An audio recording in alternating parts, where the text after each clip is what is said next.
Good morning friends, welcome to another blog. গতকাল রাত্রি 8টায় প্রধানমন্ত্রী নরেন্দ্র মোদী দেশবাসীর সম্মুখে এসে এই অপারেশন সিন্দুরের ব্যাপারে কিছু কথা বলেন। এর মধ্যে উল্লেখযোগ্য হলো যে উনি বলেন রক্ত আর জল একসঙ্গে বইতে পারে না, মানে এই যে সিন্ধু জল চুক্তির কথাই উনি বোঝাতে চাইছিলেন। তারপর আজকের পেপারে লেখা রয়েছে সন্ত্রাসের দেশ পাকিস্তানকে কড়া বার্তা প্রধানমন্ত্রী মোদীর। অপারেশন সিন্দুর বন্ধ হয়নি, তা শুধু স্থগিত হয়েছে। পাকিস্তানের সঙ্গে কথা হলে শুধু প্রিয়কে নিয়েই কথা হবে। এটা একটা খুব সুন্দর কথা বলেছেন যে পাকিস্তানের সঙ্গে যদি কোনো ধরনের কোনো কথা হয় তাহলে শুধু প্রিয়কে নিয়েই কথা হবে।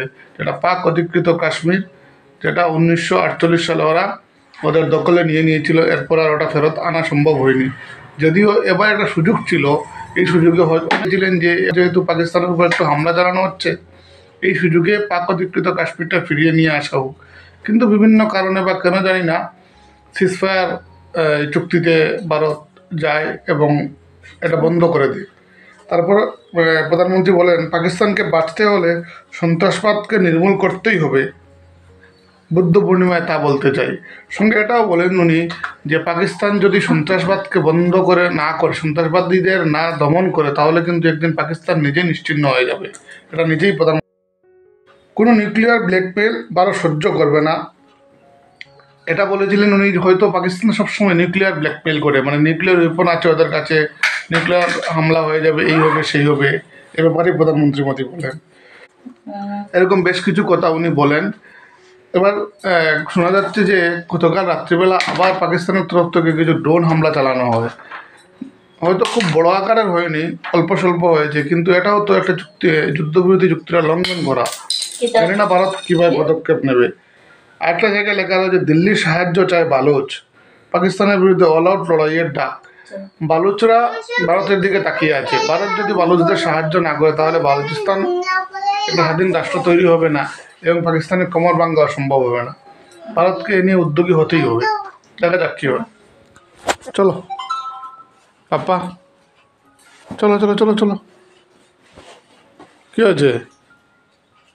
কি কোনটা? এটা আমার সিল। না না, এটা আজকেই কাজ আমার। চলো পাপ্পা চলো। গলা যে ইয়ে হয়ে যাবে, চিড়ে যাবে, গলা রোগ চিড়ে যাবে। তাড়াতাড়ি চলো চলো, ওঠো ওঠো ওঠো। সবাই রেডি হয়ে গেছি আমরা, তুমিও চলো।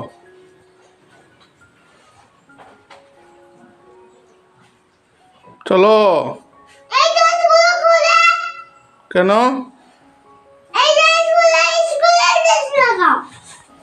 এদিকে আরেক জায়গায় রয়েছে যে পঞ্চায়েতে বিজেপির সুনামি, অস্তিত্বহীন বিরোধী। উজান উত্তরের 9 জেলায় কংগ্রেস শূন্য। আমাদের শ্রীভূমি জেলাতে 16টা জেডপিসি আসনে 11টাতে বিজেপি জয়ী হয়েছে।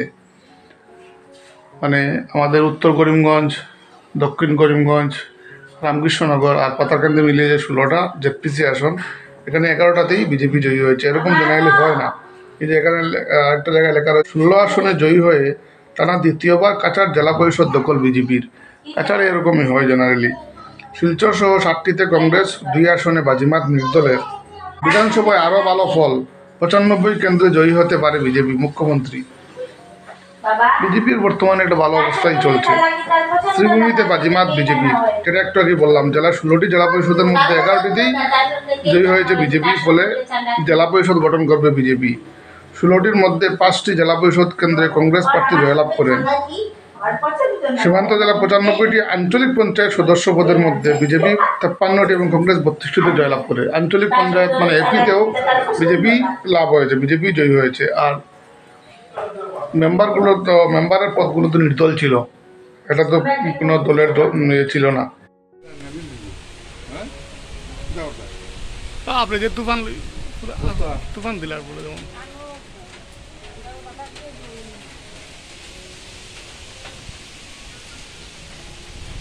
দা তুফানো কাম করতে গিলা সব উড়াইলার তো।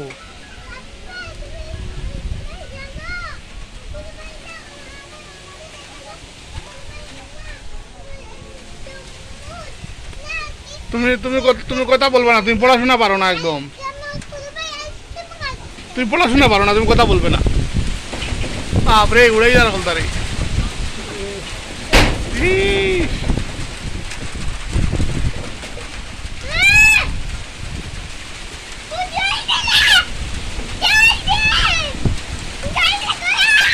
হ্যাঁ নাচানাচি করে না। বাপরে ওরে নেজ গিয়া বলতা।